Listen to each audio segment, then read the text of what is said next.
What is going on, everybody? Welcome to StreamPunk Entertainment's Sixers postgame show.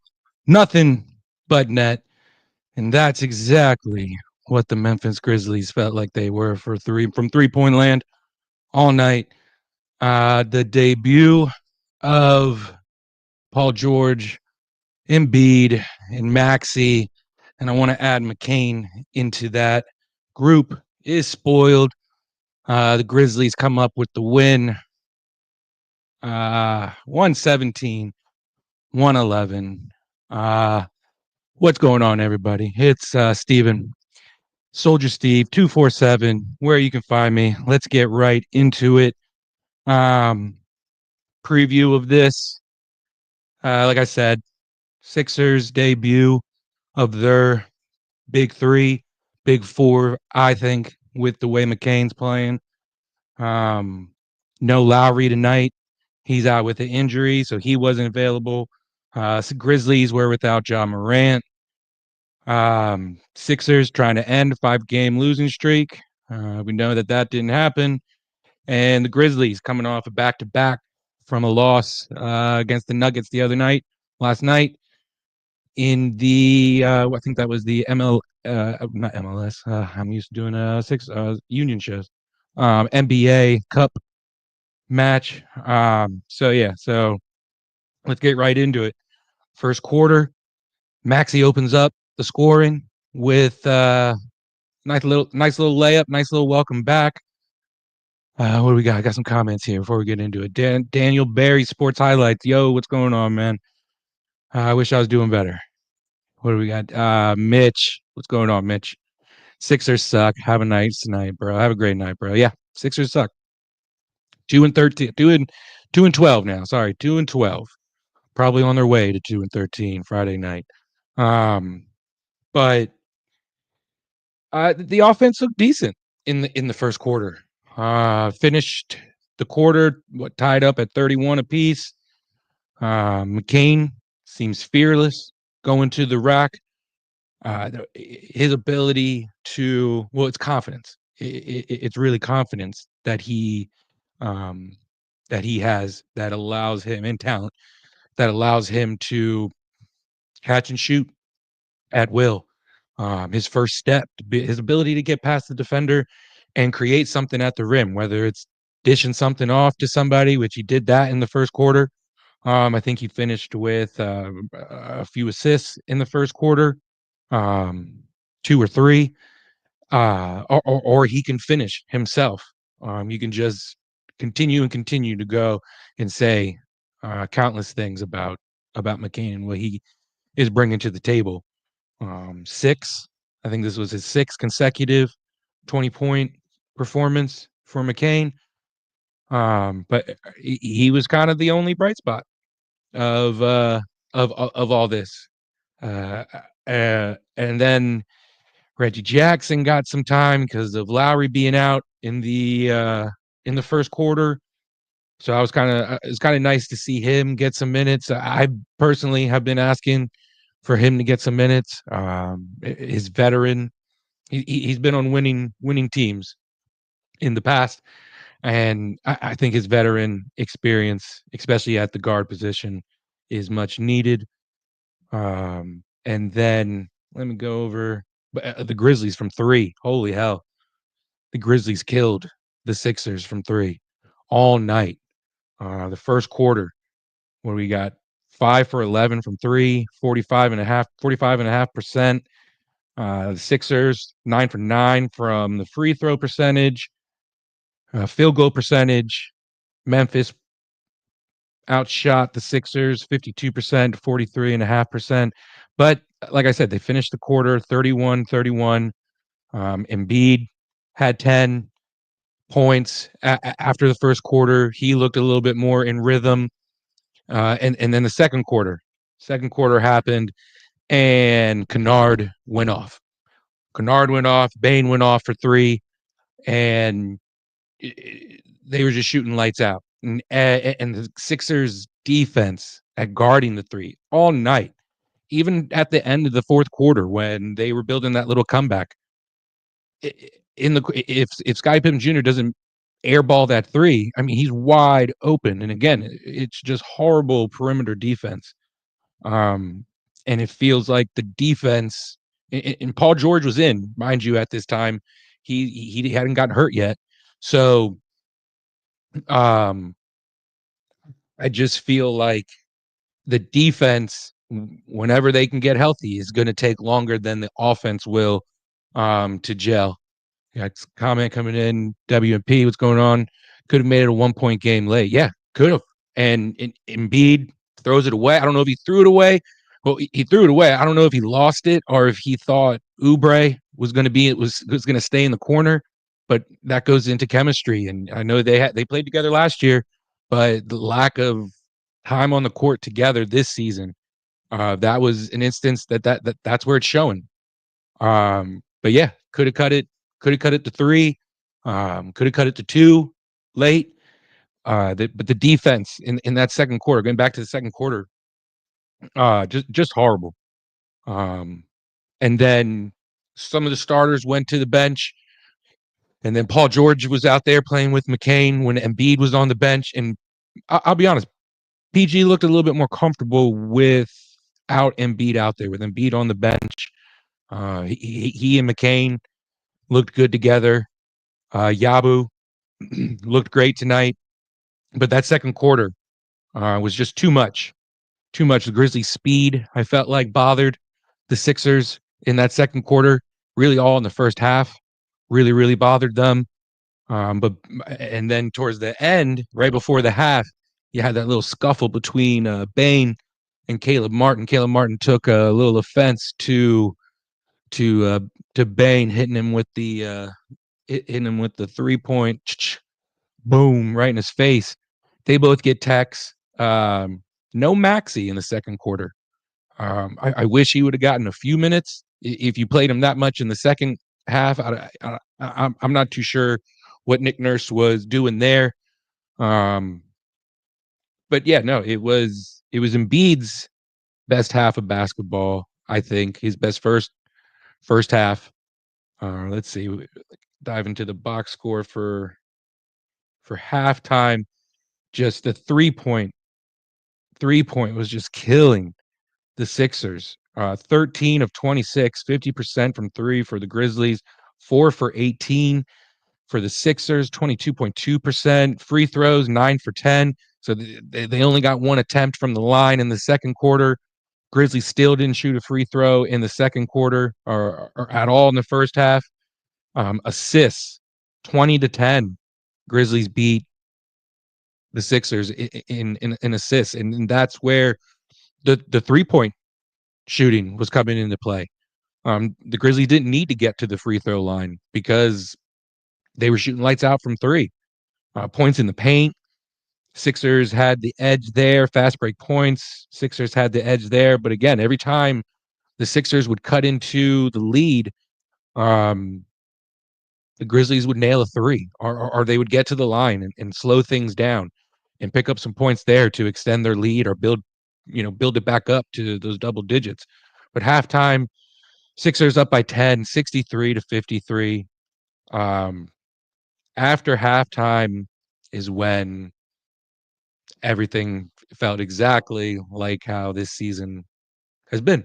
Paul George, not even, what was it, like 30 seconds into the second half, it looked like he rolled his ankle, ended up aggravating the same exact injury that he had during the preseason. He doesn't come back. He stepped on Bane's foot. It sucks.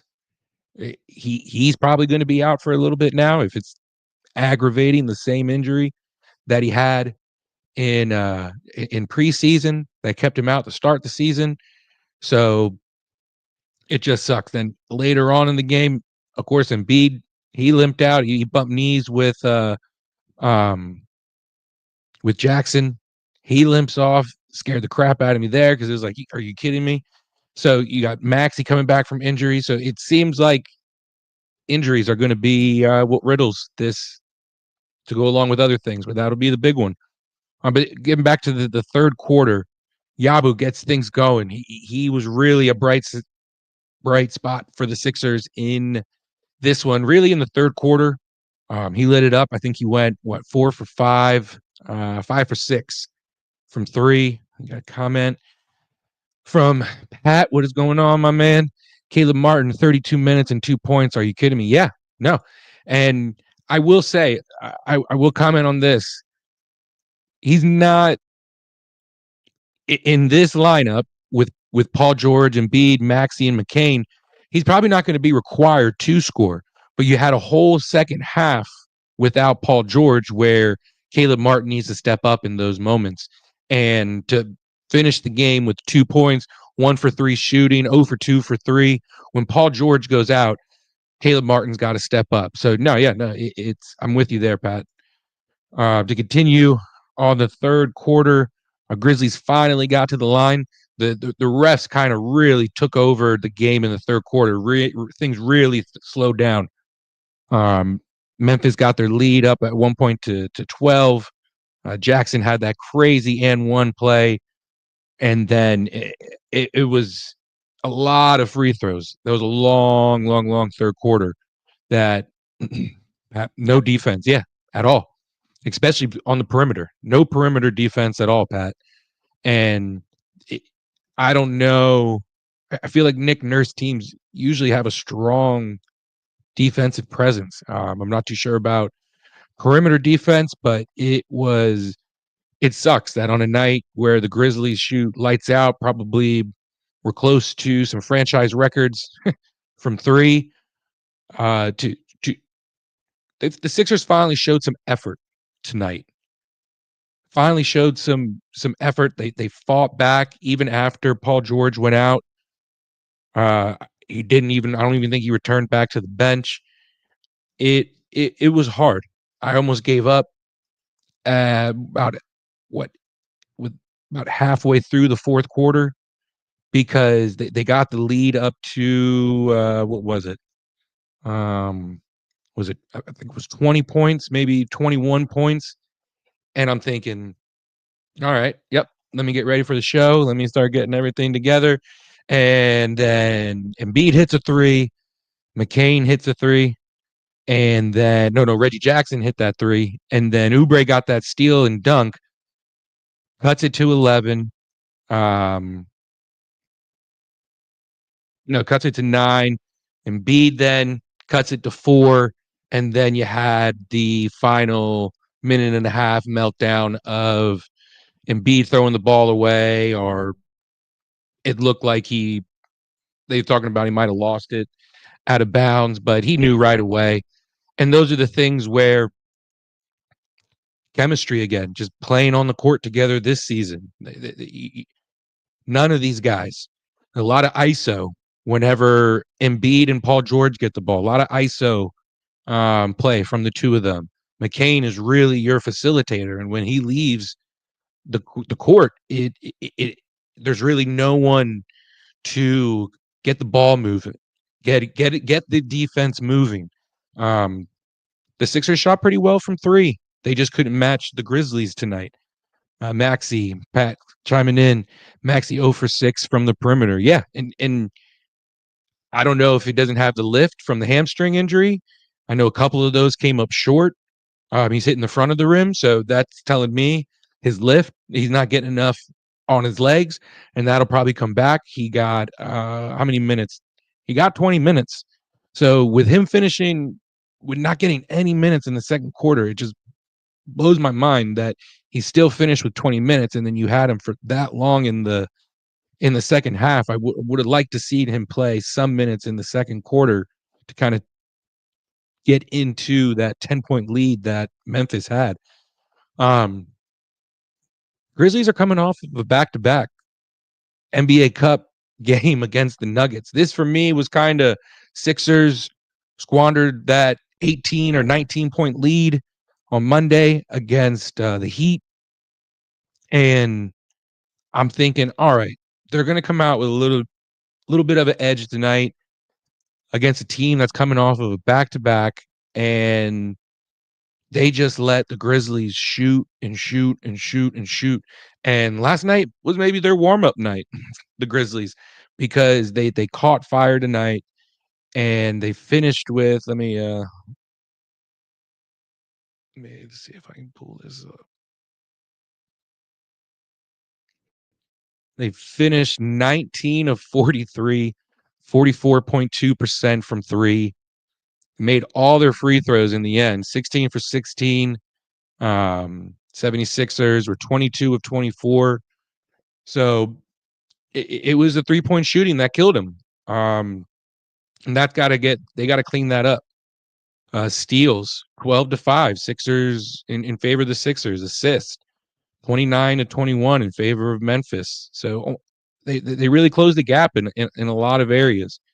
They fought hard after Paul George went out. Who knows how long he's going to be out for now? I got a feeling it's probably going to be for a good little bit. Go over to the final box score for this one. So Paul George obviously left 17 minutes, 1 for 6. Even when he was in, he wasn't really active. 4 rebounds, 2 assists, and the 2 points. Caleb Martin, we talked about it earlier. Pat's comment. 32 minutes, 1 for 3 shooting, 0 for 2 from 3-point land. 3 rebounds, 4 assists, 2 points. No good at all. Embiid's best night probably of the season. 35 minutes, 10 of 21 shooting, 1 for 5 from 3, 11 rebounds, 2 assists, got in a little foul trouble. Didn't really stop him from playing aggressive, though, and finished with 35 points, was really the driving force for the Sixers in that comeback. That ultimately fell up short, had that horrible turnover at the end. Maxey, he got 20 minutes, 3 for 13 shooting, 0 for 6 from 3. Hopefully he's going to clean that up against the Nets on Friday. 3 rebounds, 2 assists, 8 points total. And McCain finished 41 minutes, played the most out of anybody. Happy to say I'm happy to see that, but it sucks that he's the driving force for the team. A rookie is your driving force. You had Maxey calling out Embiid the other night in a team meeting, showing up late. Your rookie is leading the team, 26 in a row, 20-point performances, 3 for 7 shooting from 3, 2 rebounds, 5 assists, 20 points total. Yabusele was huge off the bench, 17 points, 5 for 6 from 3, 6 from 8 field goal shooting overall, 4 rebounds, 2 assists. Drummond, 11 points, 13 minutes. Reggie Jackson got 17 minutes, 5 points, only 1 assist, only 1 rebound. I'd like to see him be a little bit more of a facilitator out there. I'm going to get into it later in my final thoughts. But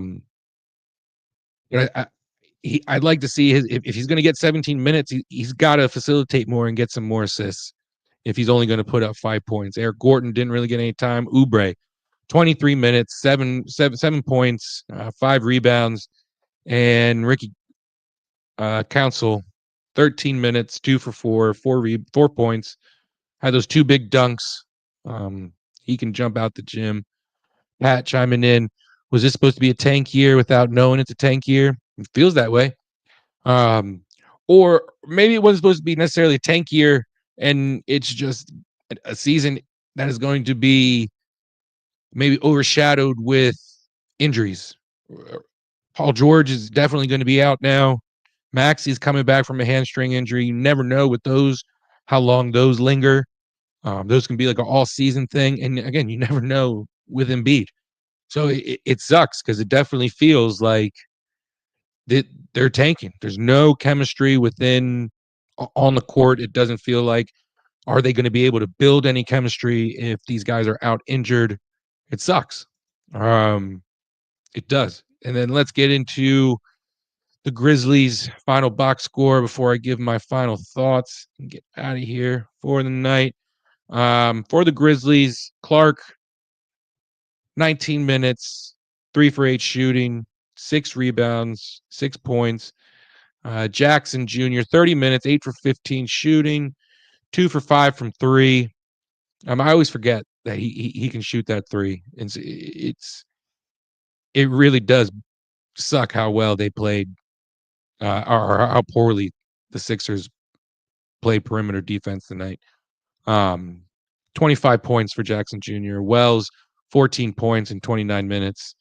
Bane, 35 minutes, 8 for 18, 5 for 11. He cooled off towards the end. They kind of helped the Sixers get back into it. But it was that second and third quarter where he was just lights out. 5 for 11 from three, 10 rebounds, 6 assists, 21 points. Scottie Pippen Jr., 3 for 10 shooting, 2 for 4 from three, 2 rebounds, 3 assists, 8 points. And then big bench nights from Kennard, LaRavia, and Aldama. When Aldama, when he had that take to the rim, and I was like, that's how I know this game's over.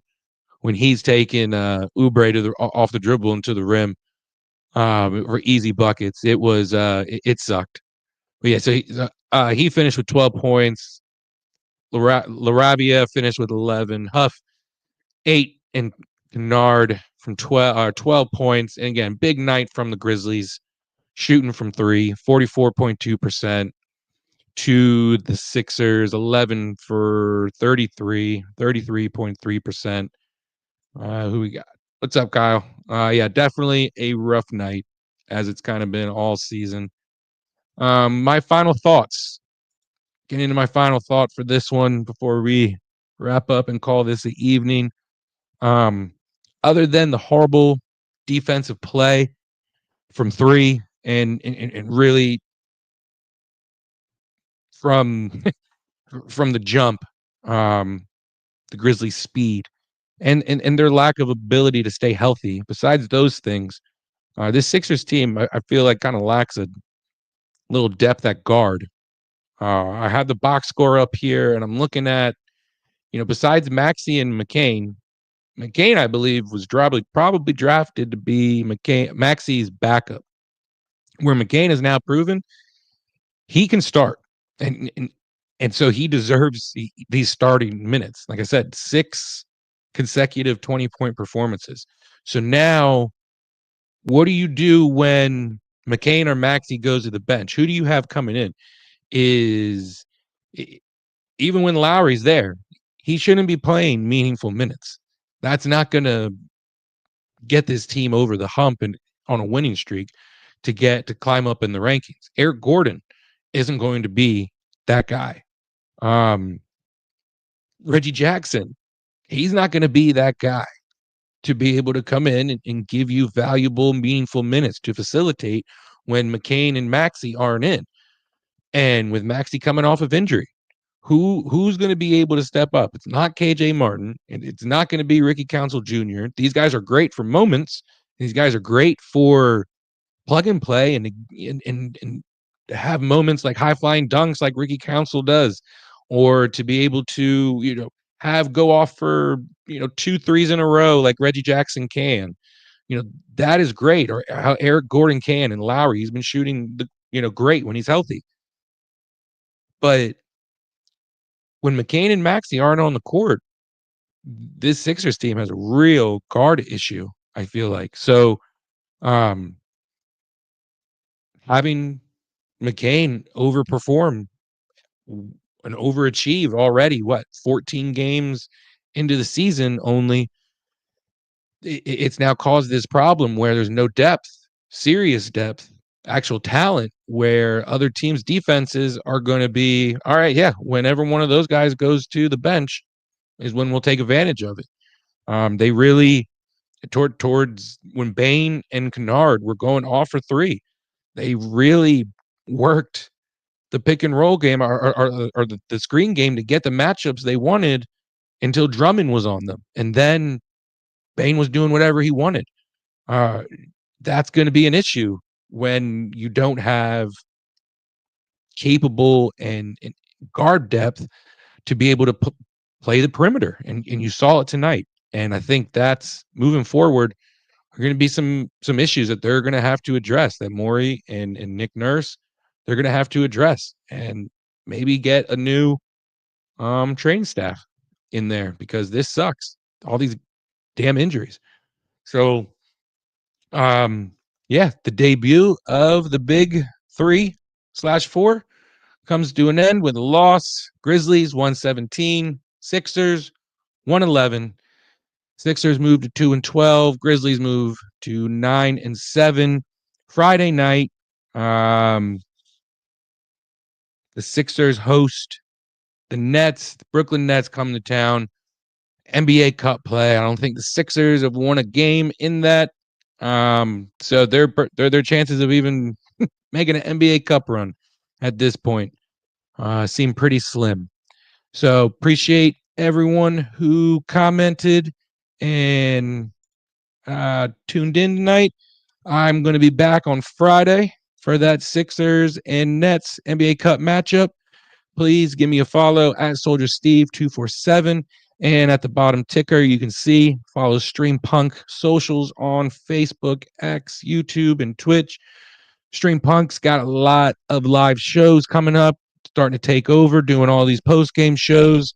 I believe Saturday, the Flyers post-game show kicks off with Pat and some other guys. I believe Joe and a new member of StreamPunk doing that. Sunday, got the Eagles post-game show. I'm going to be on that as well with somebody late night for the Rams and Eagles post-game show. And then again, like I said, Friday, got the Nothing But Net post-game show after the Nets all across all the time. That's on, I forget what night that is. I want to say maybe Friday night. And then got the Attacking Third Sunday mornings from time to time during the off season to give some updates on the MLS playoffs, and then of course Pat Bernard's Sunday morning show with John talking about all Philadelphia sports. He is a 6 for 6 Philly sports fan. He talks it all. So guys, make sure you tune in to all these live shows that StreamPunk has all throughout the week, and make sure you check out StreamPunk Cinema and everything else that they have on the website. The new website's going to be coming out soon. It's looking great. Everyone, thank you for joining me tonight, and hopefully Friday night Sixers can get into the winning column. Have a great night, folks.